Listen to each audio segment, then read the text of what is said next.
Do we have to do this? I mean, it's already 11:30 on the East Coast, so why not?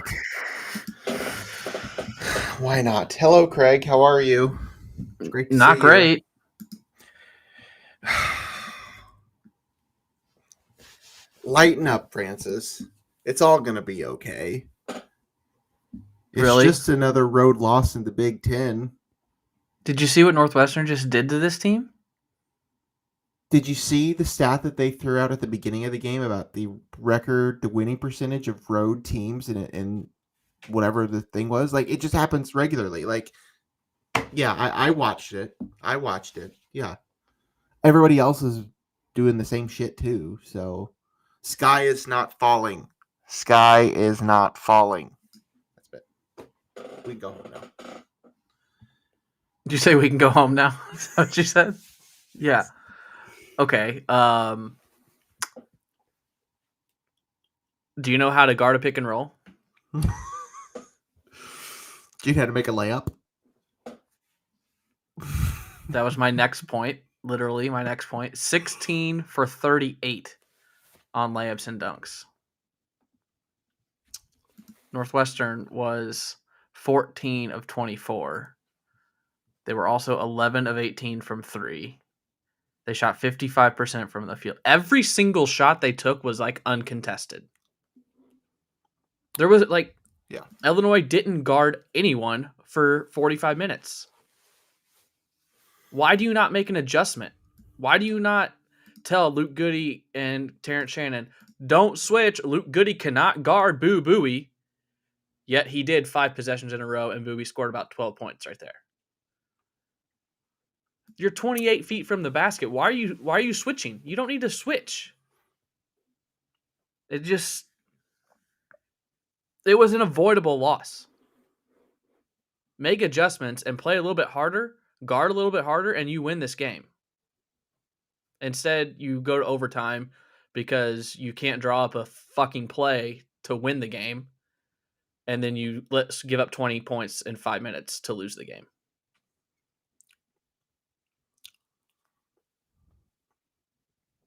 Yes. Yeah. Any positives? Do you have any positives other than Marcus Domask looked great offensively and Coleman scored 20 points and we scored 91 points? Is there any positive to take from tonight? Sure. As a basketball fan, I shouldn't say that. Most of the second half was very enjoyable. I was having a blast just watching this just as a basketball fan. As an Illinois fan, I was obviously stressed out. And then overtime was terrible. That's where we're different because once it came to overtime, it was done. So, I was enjoying it, but I was more mad that they hit every freaking shot. They did not Illinois miss. Couldn't get a stop. Yeah, Northwestern didn't miss. Yeah, they had a good night shooting. What was their shooting percentage? 55. They shot 55%.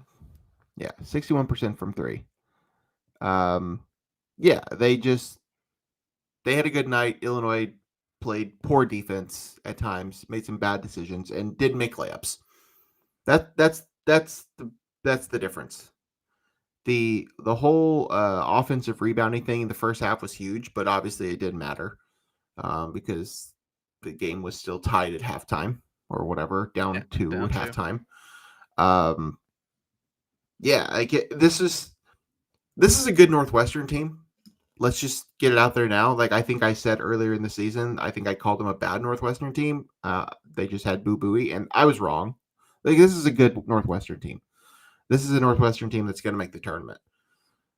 And this is a road game. This is a hostile environment. I think my dad texted me. He said this is probably the loudest he's seen that gym ever, which is probably true. Like they have a lot more to care about now than they ever have. I get it. I'm frustrated too. Like you had every opportunity to win that game, or you should have won that game. But there are top 10 teams losing road games all across the country. So like I'm not just panicking or anything. But yeah, it's frustrating. This is a game that Illinois had a plethora of opportunities to win. But as soon as they let it go to overtime, it was done. Toast. You're not panicking, even though Purdue exposed Ty Rodgers, and now Northwestern has exposed yet another way to beat. Panicking for what? What are we panicking for? I mean, that's 2 games now, right there, that there are blueprints to beat Illinois. You make Ty Rodgers ineffective. He played. He played 16 minutes tonight, and now you just put them in pick and rolls because they're gonna do the drop coverage, and you're either getting they don't know how to guard a pick and roll. I mean, yeah, maybe Chris that's why Collins just dissected and took Brad Underwood to school tonight. Maybe that's why he wanted to try the zone. The 2-3 got broke out there a couple times. That's how you tweeted about it too. Yeah. I don't know. I don't. This team's not winning the Big Ten. Like they're just not.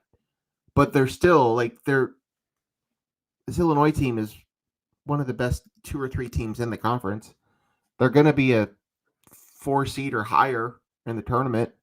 Like, I mean, I get it. Yes, the wheels could fall off the bus. Sure. Yeah. But like, I don't know.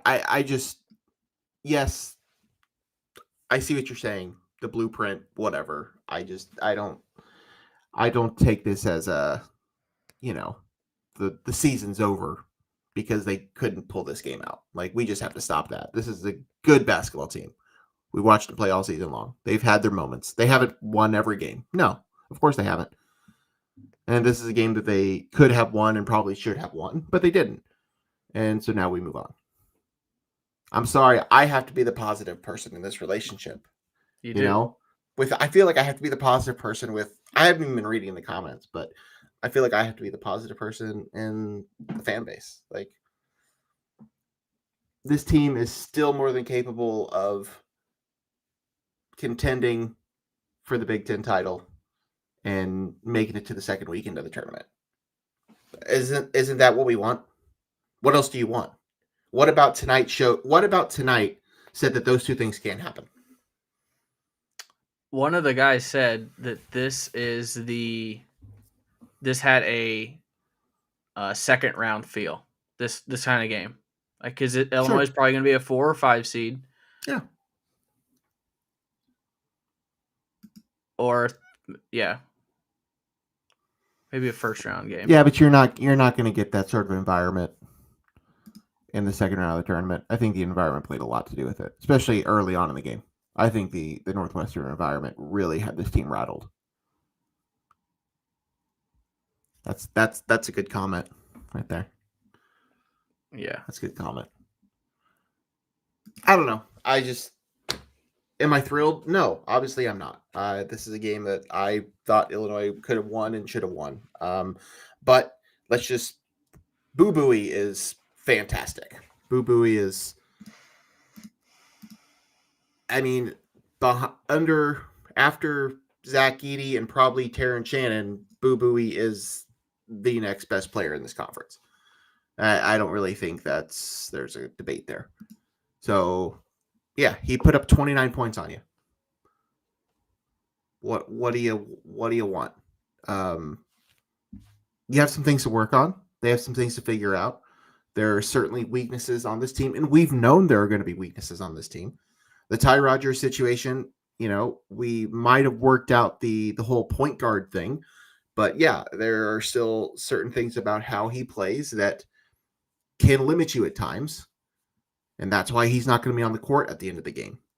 Justin Harmon provides an offensive spark, but sometimes makes some stupid decisions defensively or even offensively. Terrence Shannon is supposed to be your All-American. Granted, we know what's going on with Terrence Shannon, but he's driving to the hoop and just letting guys rip the ball away from him.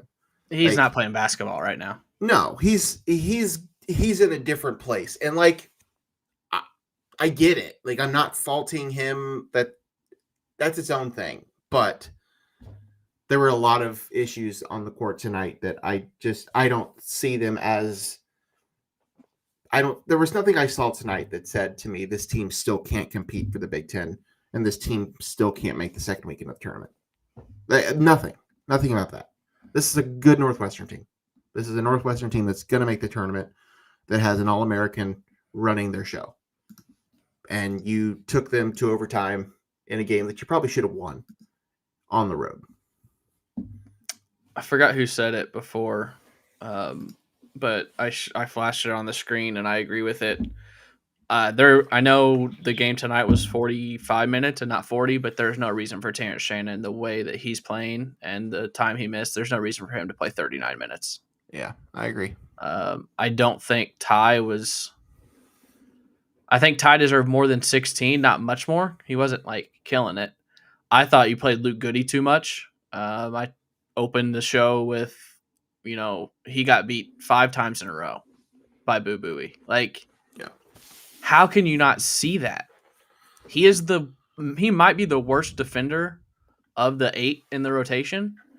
Guarding, you just said, an All-American, all Big Ten player. You can't let that happen. Get Ty Rodgers in there to at least stop him. I know Ty is an offensive liability, but you got to try and get stops. You got to try and do something. And they just let Luke just get his ankles broke and set back threes. And Illinois doesn't really have a great defensive matchup for Boo Booey. I mean, it probably Terrence is the answer, and I guess Ty in that situation, but I just don't think they have a good answer for him. But, the flip side of that is that, Illinois doesn't have a great player that matches up with Boo Booey also. So, but again, the results are the results. You still had fairly nice showing from the players that you expect to have it. You got some things to work on. For sure. I guess I just kind of started bullshitting through this all. I guess we should go through the stats. Marcus and Coleman led the way, 22 points. Each of them were 50% from the field. Exactly. Coleman had 13 rebounds. Marcus had 2 with 6 assists. Quincy, another double-double, 15 and 8. 4 of 12 from the field for Quincy. Terrence did get to double figures. He had 12, 3 of 8 from the field, 1 of 5 from 3, 5 of 6 from the free throw line. 5 3 rebounds, 3 assists, and 5 turnovers. No one else in double figures. Goody had 8. No one else. Ty had 7 rebounds, 6 points. Terrence was minus 13 in plus minus. Quincy was minus 10 in plus minus. Marcus was minus 6 in plus minus. Team stats. Illinois out-rebounded Northwestern 46-32 and out-rebounded them 21-7 on the offensive boards. That's domination. But Northwestern scored 46 points in the paint. Illinois scored 38. But yeah, the story was Northwestern 55% from the field, 61% from 3, while Illinois was 41% and 46%. Did I miss anything glaring there? I don't think so. No, I didn't read Assists were even, steals were even. Everything else was pretty even. So yeah, let's see here. I've been throwing some comments up occasionally. Let's see if there's any new things that we can talk about. Brad P is along with you. Don't overreact. Just one loss to a good team. Northwestern couldn't miss tonight. I know I keep trying to tell myself that, but the reason they couldn't miss is because Illinois was giving them wide open shots on their home court. That's what I keep coming back to, is that the defense just wasn't there. If you get a hand in their face or I mean, what beat Illinois in 2021 against Loyola? Pick and rolls.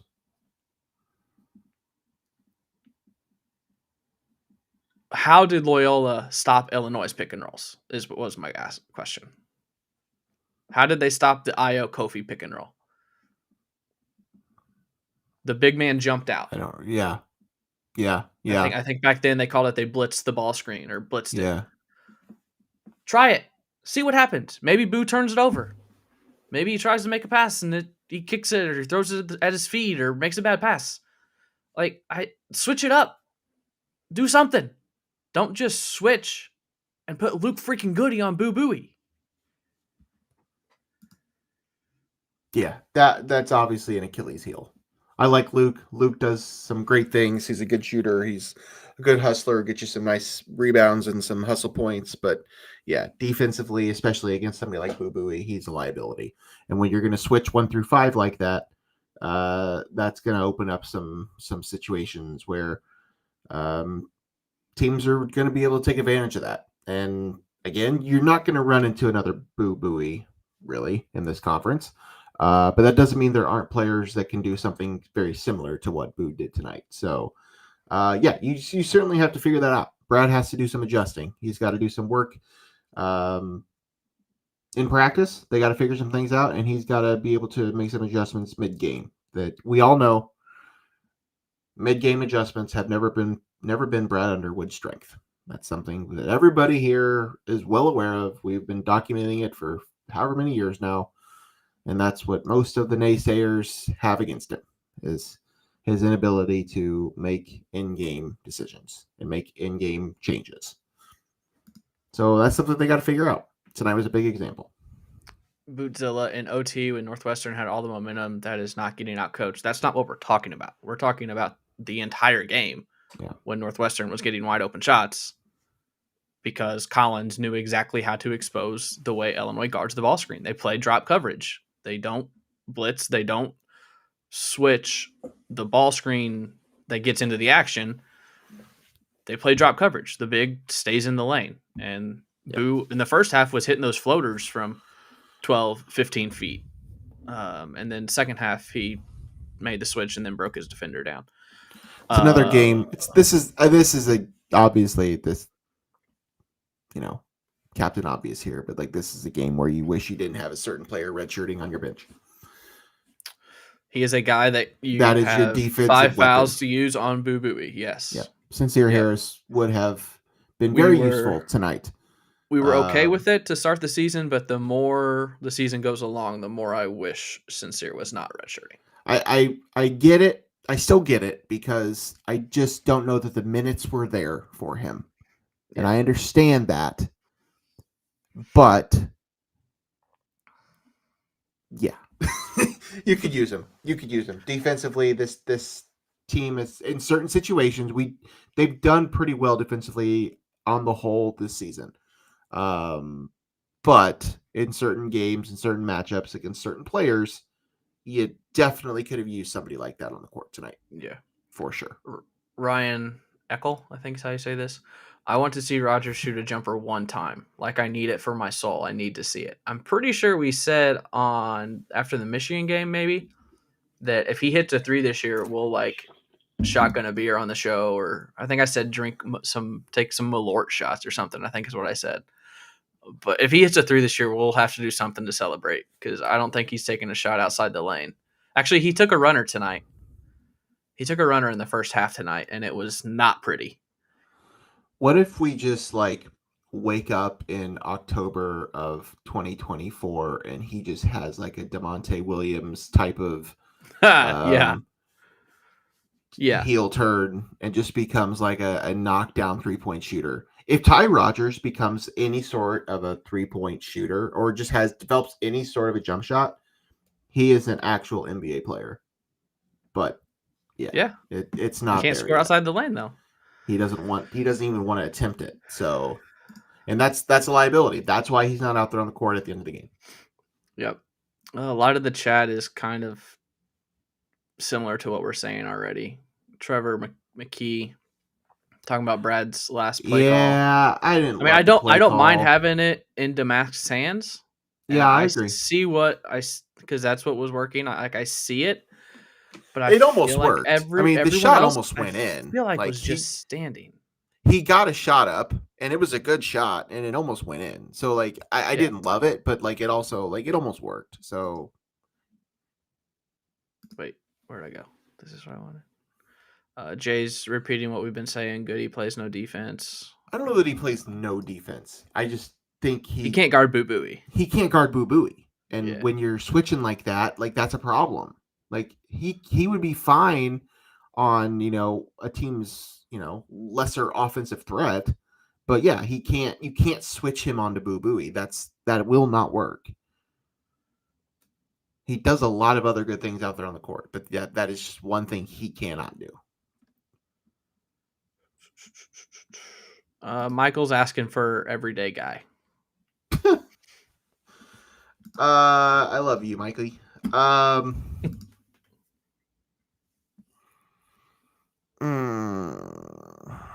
Well, there aren't very many options. I think the three horses from pre-TSJ return. Yeah, I mean, it's played well. I wouldn't give it to Quincy because he was 4 of 12 from the field. That's not great. Yeah, I'll but go he Marcus. had a double-double. I'll go Marcus. Yeah. I mean, he was the guy. He was the go-to guy. Marcus did something tonight that I'm not sure I've ever seen him do. Didn't know he could do. That man got up. Yeah, I'll go. I mean, I think Marcus is probably the answer. You could definitely go Marcus or Coleman. I was going to say Coleman. But yeah, I think those are the obvious answers. I mean, can't really go Quincy because, as you said, although he did have another double-double, Terrence is not quite there. He's in another world right now, which rightfully so. So yeah, those are pretty much your options. So I'll go Domask. Analytically, Coleman had a better game than Boo Booey. Boo Booey's efficiency was 27 and game score 21.9. Coleman's efficiency was 31 and the game score of 22.2. You don't know what any of that means, do you? Sort of, but I was reading comments. Oh, okay.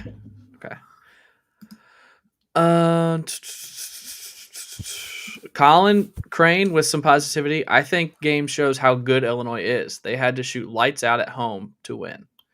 So he's saying the game, because it was so close and because Northwestern played so well and it still went to overtime, he's saying that shows how good Illinois actually is. I mean, that's a good point, yeah. Yeah. But my counter is they played so well at home because Illinois' defense allowed them to play so well at home. That's my counter. The more I talk, the more I'm walking away from the ledge. I know. This is how everybody is after these games. But that also, just because of this, I'm not going to go to bed till 2 a.m. because I'm not going to be able to sleep. We all need to relax. That's what I was going to say at the end of the show. The whole fan base needs to relax. I was going to say that at the end. I saw a license plate today that said "You relax." You relax. Yeah, like the letter U, then relax. Yeah. Like I was thinking, somebody say you were telling somebody to relax. You say you relax. That's what I'm going to how I'm going to respond to you now. This is something I thought of. Dwayne's comment here. I think Dwayne's the one that watches like from the Philippines or something. We needed the ghost of Kofi in the lane. I thought of that like halfway through the second half. The thing that this team lacks and where this team falls short is Dane Danger is just not a reliable backup big. If they had someone that could guard, who was the guy's Nicholson? Is that his name tonight? Yes. Matt Nicholson. Or Terrence Reed from Michigan. He's a big, bulky dude. If they had someone that Brad could throw in for 10 minutes to rough those guys up, this team would be so much different. I don't think you need a Kofi-like player because I like the rotation and I like the system that Illinois has with the five that can extend to the 3-point line. But you got to have someone in there that can give you 8 to 10 of beef in the paint, and they just don't have it because Dane can't do it. For the longest time, my thoughts on Dane Danger was that it was all just like matchup based and, like Brad likes what he's got and Coleman's playing really well, like all these things as to why Dane's not playing. But like the more I watch Dane out there on the court, I just don't think he's good enough. No. And I like tonight he was out there for what, 4 minutes? 1 minute. He looked lost in all 60 seconds he was out there. Like he just, I don't know. And maybe part of that is the lack of consistency. I don't know. I'm not gonna pick apart everything, but I'm just not sure he's good enough to do what they need him to do. Yeah, I would love for him to be able to go down there. And I always said that about the 04-05 team, like having a healthy Sean Pruitt, or just having him, like, I think he was like the year after, just to be Yeah. able to go down there and bang around with Sean May for a little while, like, could have helped in that game, because Illinois didn't have that type of player that year either. Yeah, They had Augustine got 5 fouls banging with Augustine. Sean May. Right, exactly. So it's a very similar type of situation. They just don't have Yeah. somebody. I mean, yes, Dane is the closest thing to it, but he's Yeah. just really not. Like, you can't put him out there against good teams. Like, he's ineffective. So yeah, I agree. I agree. My red pillow, I can't take another Illinois game with Hummel doing color. He is such an unapologetic Illini hater. Pushback here. I love Robbie Hummel. I actually think, first of all, I think he's one of the, if not the best color analyst in college basketball. And secondly, I think he's been a pretty big Illini fan this season. Yeah. He was, I see what he's saying here, because he was a little out of character tonight, I thought. He seemed very anti-Illinois tonight, but I think that was out of character. I think Hummel's been quite supportive of Illinois for the last couple of years. Yeah. I like having Hummel on the broadcast. I always get excited when we get him. And Onion. We're gonna get Onion on the show sometime, not tonight. I know. I thought about it tonight when he popped up, and as the game ended, I'm like, I'm glad. I would have roasted him. He did do something. I hope he doesn't listen, because he did something I didn't like tonight. He went quiet during the free throws when Northwestern was chanting. I don't know what was going on there. I don't know. And do you think they cut his mic?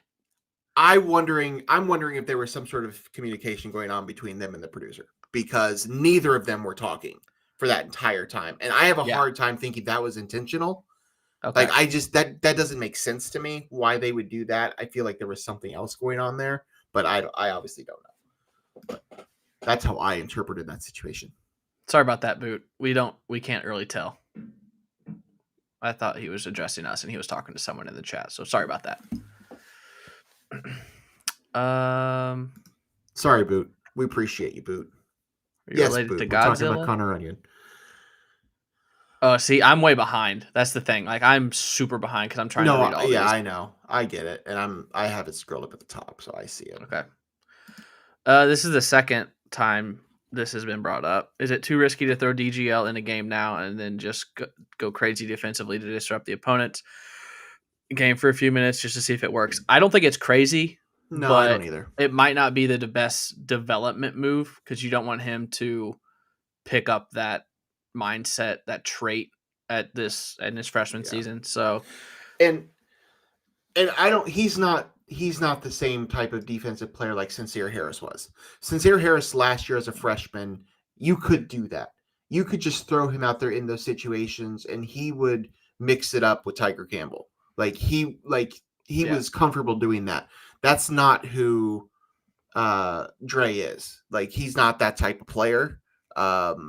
So, like, yeah, if Dre was more of a Sincere type, I could see that happening. But I would like to maybe just try it just to kind of see if it does mix some things up from time to time. But I agree. I think this team has a good rotation. It's unfortunate because I would love to see Dre out there more.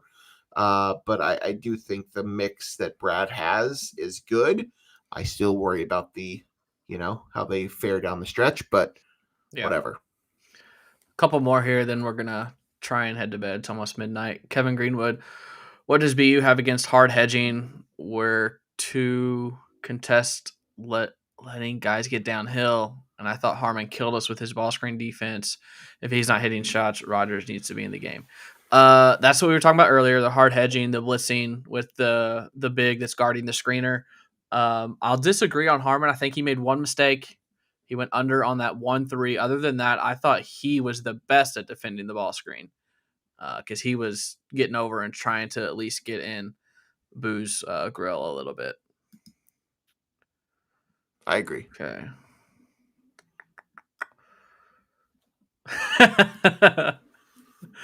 Yes, that's what I was laughing at earlier. Yeah, I'm way behind. I'm trying to read all the chats, so we need a producer to do this for us because I'm way behind. Okay. And your dad responded. She did say hi, I promise. My mom went to bed an hour ago. He went to bed at halftime. Okay. I don't know that there's anything else we need to talk about. Did you watch the whole game? Walker Holmes said, did something happen after the game during the handshakes? I got one text about something potentially. I have no idea. I turned it off with the last, I don't know. I got one text that said Coleman ready to fight. So I don't know if something happened or not. I saw a tweet that said Ty Berry was running away from Coleman or something. I don't know. I turned I'm it off. assuming they rushed the court. I turned it off. I didn't want to see it. I'm assuming they rushed the court. I didn't watch any of it.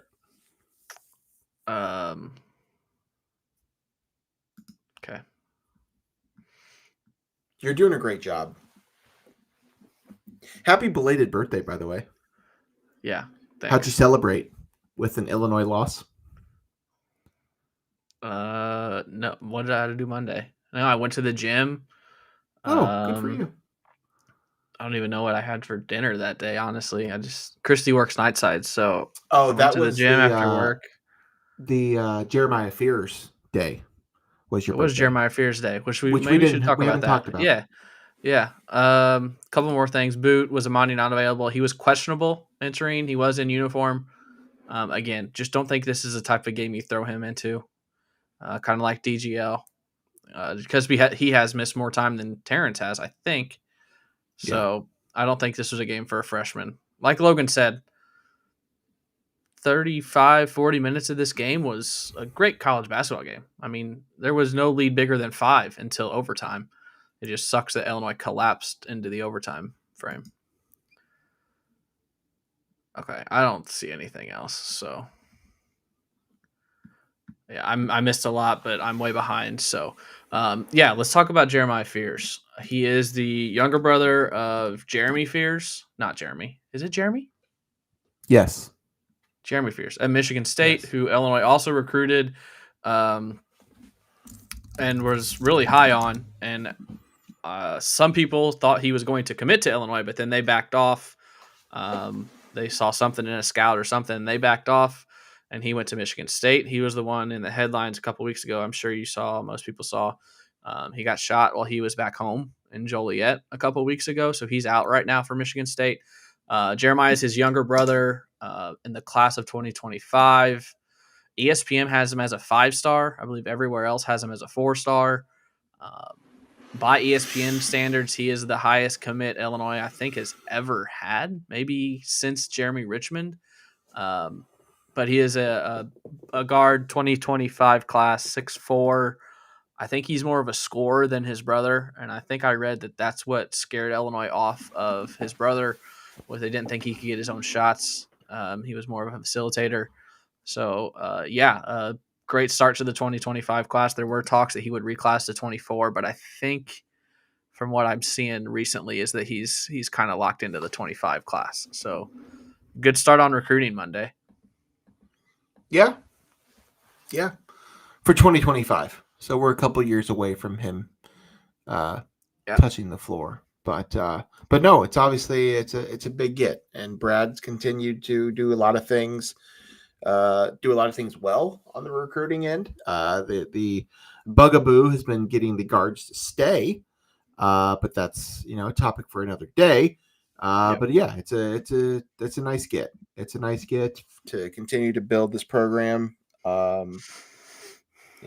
Give you plenty of positive things to look forward to years down the road. But as much as I would love to sit here and talk about what this roster could look like 2 years from now, Lord knows that it's going to look a hell of a lot different than anything I think it's going to look like. That's the thing. Monday, people were talking about, can you imagine a lineup of Jeremiah Fears, Dre Gibbs-Lawhorn, Ty Rogers, Luke Goody, and Morez Johnson? I'm like, you're forgetting the transfer portal here. Like, some of those are going to leave, and Illinois is going to get guys right now that are at other schools. Like, no, that's not what the roster is going to be in 2 years.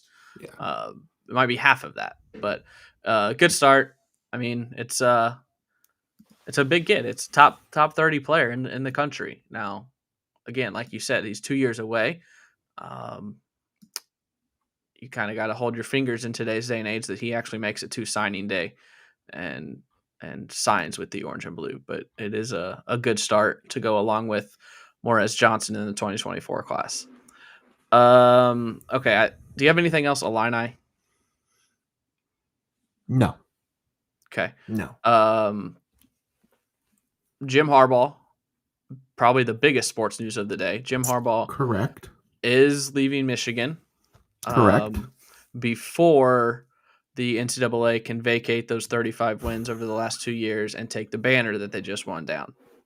To steal a line from my buddy Derek Fabert, he's doing the classic Pete Carroll: "Get out before they get you." Can't take the banner with him. Yeah. Any thoughts on that? Yeah, no, I mean, it was inevitable. I think he's wanted to get out of that situation for a while. Sanctions aside, I think he also wants to chase a Super Bowl ring, be able to coach against his brother again. I think that was something that was going to happen sooner rather than later. I'm kind of surprised it didn't happen last year, but he probably thought he had one more good year of a roster left, and that ended up being the case. So,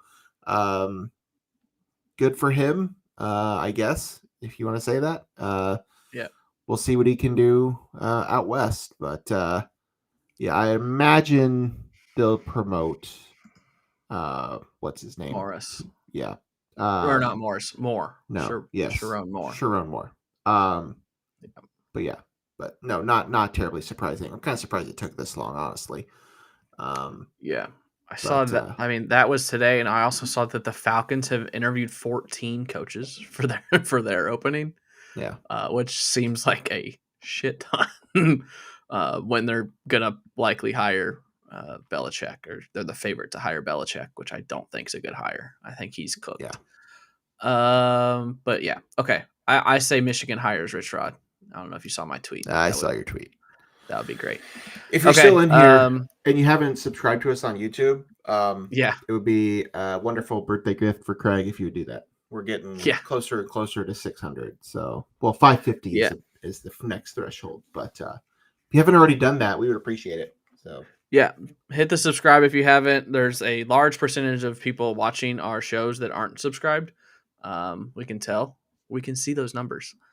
So subscribe. But the big thing is, if you're still here or if you watch any future shows, as soon as you get in here, hit the like, because that helps the algorithm. That gets it out in front of other people so they can join in as well. So I believe that's it. It's after midnight here. So I'm going to try and go to sleep and upload the rest of this in the morning for everything else. Do you have anything else? No, I do not believe we will have a show on Saturday. Yeah, next game is Saturday. It's Indiana. I believe it's 2:00 Central. I don't know where Logan's going, but I will be. I'm assuming going to see family. Oakwood? Sort of. I'll be in Indianapolis. Logan will be in Indianapolis. I'm heading home to see family, so we won't have a show. Plus, I just need a fucking break. I mean, I know you tweeted during the second half. You said, "I'm having fun." Tonight was not fun for me. Like, it was a great basketball game, but it was not fun for me. We do have one more. Chris, will you guys ever live stream during the games? We tried it last year. The issue we ran into was we both stream our TV, so there's a delay there, and then the extra delay from the stream to this stream. It just I don't think it worked logistically, but we did try it. Don't think we have a solution to do it, so we would love to, but I just don't think there's a good way to do that, because we had some decent moments on those last year where we both got a little nervous and a little heated. Yeah. So they're fun if we can make it work, but it's logistically a little challenging to do that. Yep. So, all right, we're gonna shut it down so we can all go to bed and not say anything else stupid like I've said before. So, no show Saturday. Next game would be Tuesday the 30th at Ohio State. So we will likely see y'all then. Thanks for watching. We'll see you next time.